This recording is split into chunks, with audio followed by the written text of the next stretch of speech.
Hi everybody, welcome back to my channel. My name is Diksha Budraja. As you know that we had covering the chapter 9th of class 6 subject verb agreement.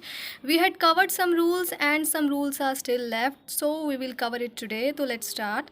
Some more rules to remember for subject verb agreement. The first one is two singular subjects connected by or either or neither nor require a singular verb. क्या मतलब है कि अगर दो singular subject हैं जैसे कि देखिए ये जूलिया और शीला, तो इसमें हम क्या करते हैं, जो हमारी वर्ब है वो सिंगुलर होती है। कैसे? क्योंकि उसमें अगर यूज़ हो जाए और, नाइदर नोर, आइदर और, तो हमारी जो वर्ब होती है वो सिंगुलर रहती है। फर्स्ट एग्जांपल देखिए, जूलिया और Sheela is picking me this evening. दोनों में से एक जो है उसे पिक करने आएगी, दोनों नहीं आएंगी, तो हमारी जो वर्ब हुई वो क्या हुई? सिंगुलर। क्लियर?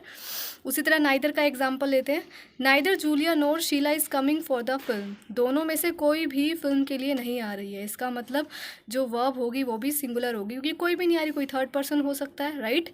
अब देखिए, ज़रूरी नहीं है कि इसमें हम सिंगुलर वर्ब यूज़ करें। कुछ सिचुएशन ऐसी हो जाती है जहाँ पर हम क्या करते हैं, हम प्लूरल वर्ब यूज़ करते हैं। देखिए कैसे, the verb in a sentence with either or neither nor agrees with the noun और प्रोनाउन। नाउन और प्रोनाउन से डिपेंड करता है उस सेंटेंस में। देखिए ये वाला देखिए, either the dog or the cats. अगर यहाँ कैट होता तो हम इस भरते, यहाँ पर कैट्स है, मतलब प्लूरल हो गया ना यहाँ पर, तो हम क्या भरेंगे? आर।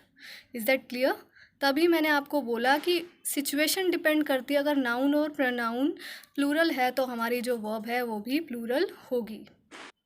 उसके बाद है we use the plural verb with two or more subjects connected by and. मतलब जब हम दो वर्ड्स जो हम यूज़ करते हैं उसमें हमारे एंड यूज़ हो जाए सब्जेक्ट में, तो वो अपने आप ही जो वर्ब है वो प्लूरल होगी। तो आपको पता ही है, अगर मैं ये बोलूँ सीता एंड गीता, इस फ्रेंड्स तो नहीं हो सकता ना, यहाँ पर हम आर फ्रेंड्स ही लेंगे, तो यहाँ पर हम भी क्या लेंगे? आर। क्लियर? सेकंड भी आपको पता ही है, red and yellow are my favourite colours. अब इसमें रेड और येलो आपने एक से ज़्यादा की बात कर दी तो वर्ब आपने आप ही आपकी क्या हो गई? प्लूरल। नेक्स्ट है, there is an exception when a sentence has compound subject. जब ना कंपाउंड सब्जेक्ट आ जाता है तो हमारी वर्ब जो है वो सिंगुलर होती है। कौन सी होती है? सिंगुलर। कैसे? देखिए, ये एक्सेप्शनल केस है। इसका रूल है कि अगर कोई भी कंपाउंड सब्जेक्ट आएगा, कंपाउंड मतलब एक साथ टुगेदरनेस से कुछ दो वर्ड्स हम यूज़ करते हैं, उससे कंपाउंड बोलते हैं, मतलब दो शब्दों से बना हुआ एक शब्द। शाउटिंग एंड आर्गुइंग, तो हमने यहाँ क्या यूज़ करा? Singular verb. क्लियर? नेक्स्ट पे आए, sometimes a subject is separated from a verb by words like along with, as well as, besides, not, etcetera, since these are not a part of the subject. कभी कभी subject ना separate होता है verb से, जैसे कि हम ना सब्जेक्ट में कुछ ऐसे वर्ड्स यूज़ करते थे जैसे कि अलोंग विद आ गया, एज वेल एज आ गया, लेकिन ये ना हम इग्नोर करते हैं। वर्ब हमारी सिंगुलर ही यूज़ होगी, लेकिन हम इसको इग्नोर करते हैं क्योंकि जो सब्जेक्ट है वो तो सिंगुलर है।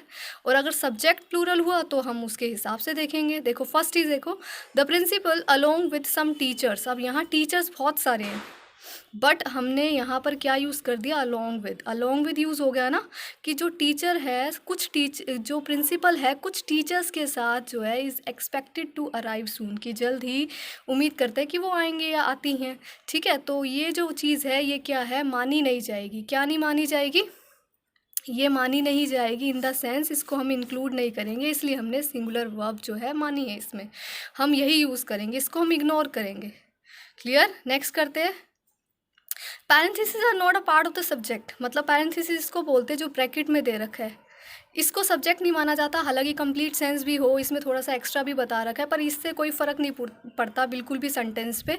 हम जो है अकॉर्डिंग टू आवर सब्जेक्ट हम उसी के हिसाब से चलेंगे। जैसे कि Jerry was always up to mischief, वो हमेशा जो है शरारतें करता है, तो जेरी क्या है? सिंगुलर, तो हमने क्या भरा? वॉज। क्लियर? उसके बाद है, in sentence that begins with here and there the subject follows the verb. आपको पता है हेयर और देयर के लिए अलग ही आपके हैं रूल्स है। सिंपल है, आपको here are the tennis balls, there is a high wall to jump, तो यहाँ तो कोई ऐसा है नहीं, आपको उसके अकॉर्डिंग ही भरना है। इसमें कोई इतना बड़ा इशू नहीं है, आसान है बहुत। नेक्स्ट है, we use a singular verb with distance, period of time and sums of money when considered as a unit. ये समझने वाला है, जब पीरियड ऑफ टाइम की बात की जाए, सम ऑफ मनी की बात की जाए या डिस्टेंस की बात की जाए, तो हमारी जो वर्ब है वो सिंगुलर होती है। देखो कैसे, 100 मीटर्स, मीटर्स है, बट हम इसमें वर्ब कौन सी यूज़ करेंगे? सिंगुलर, क्योंकि ये एक यूनिट है। Clear? Is the distance to be covered. अगला देखिए, 50 ईयर्स, ईयर्स एस है, but 50 years is just a one unit, that is why we use a is, मतलब हमारी सिंगुलर। यहाँ वॉज भी यूज़ कर सकते थे, कोई प्रॉब्लम नहीं है, लेकिन यूज़ आपको सिंगुलर वर्ब करनी है। Is a long time to be away from your family. Clear. अब नेक्स्ट चलते हैं। ये ज़रूर समझना अच्छे से, क्योंकि ये सबसे इंपॉर्टेंट पोर्शन है, बहुत लोग कंफ्यूज भी होते हैं इसमें, इसलिए बड़े ध्यान से समझना। With words that indicate portions a lot of some all and if the noun after of is singular use a singular verb. कहते हैं बहुत सारी चीज़ें यूज़ होती है, a lot of, some, all, ये सब। If the noun after of, अगर नाउन है आफ्टर ऑफ इज सिंगुलर तो हम यूज़ करेंगे सिंगुलर वर्ब। अगर ऑफ के बाद प्लूरल है तो हम यूज़ करेंगे प्लूरल। कैसे, देखो, अ लॉट ऑफ वाटर। अब देखो ऑफ के बाद कौन सा है नाउन, ये सिंगुलर, तो हमने क्या यूज़ करा, हैज़। उसी तरह अ lot of the birds, birds क्या है, प्लूरल, तो हमने वर्ब कौन सी यूज़ करी, प्लूरल। तो आपको ध्यान रखना है ये अच्छे से कि आपको वर्ब जो है वो क्या यूज़ करनी है। क्लियर। नेक्स्ट देखिए, some of the wealth is missing. देखो यहाँ पर सम है, वेल्थ, ये सिंगुलर हो गया, आपकी सिंगुलर हो गया ना नाउन, ये नाउन आप सिंगुलर ही मानोगे तो आपने इस यूज़ करा। उसी तरह यहाँ कोइंस प्लूरल में है तो आपने क्या यूज़ करा, आर। उसी तरह all of the cake singular है तो हमने वर्ब भी सिंगुलर यूज़ करी, जो हमारा नाउन है उसमें एस नहीं है ना, ध्यान रखते हैं इस चीज़ का। ऑल ऑफ द पेस्ट्रीज, ये प्लूरल है तो हमने प्लूरल वर्ब यूज़ करी। क्लियर। उसके बाद last but not the least, two are left. With collective noun the verb might be singular or plural depending on the writer's intent. मतलब ये depend करता है राइटर इंटेंट पे कि वो किसको इंडिकेट कर रहा है, कुछ को या बहुत को। Some of the jury is here, तो इसने पर्टिकुलरली कुछ को, मतलब इसने एक्सप्रेस करी है ये बात कि कुछ जो ज्यूरी के लोग हैं वो यहाँ हैं। सम ऑफ ज्यूरी आर हेयर, अब यहाँ बहुत सारे लोगों की बात कर दी, तो बस ये राइटर के इंटेंट, उसकी इंटेंशन या उसकी बात पर डिपेंड करता है कि कितने लोगों को इंडिकेट कर रहा है। तो दोनों ही सेंसेस ठीक है। The last but not the least, the word were replace was in sentence that express a wish or an contrary to a fact. For example, if father were alive he would have been so proud. अगर जब हम कोई wish जो है ना वो express करते हैं तो वो वॉज की जगह वर बन जाता है। इफ़ फादर वर अलाइव, अगर पिता जिंदा होते, he would have been so proud, उन्हें क्या होता, बहुत गर्व होता। तो हमने ये विश ही तो करी है कि काश पापा जो है ज़िंदा होते तो वो मुझ पर आज बहुत प्राउड करते, ऐसे बोलते ना। तो यहाँ पर हमने वो उसकी जगह वर किया, हालांकि ये सिंगुलर है बट हमने विश करी है तो विश के लिए हम वर यूज़ करेंगे। क्लियर। तो अभी ये सारे रूल्स हो चुके हैं, कल एक वीडियो आएगी इसी की एक्सरसाइज की। तो अगर फिर भी कोई इशू होता है तो यू कैन कॉमेंट मी, कोई भी इशू हो, इस रूल्स में कुछ समझ ना आए तो आप पूछ सकते हैं।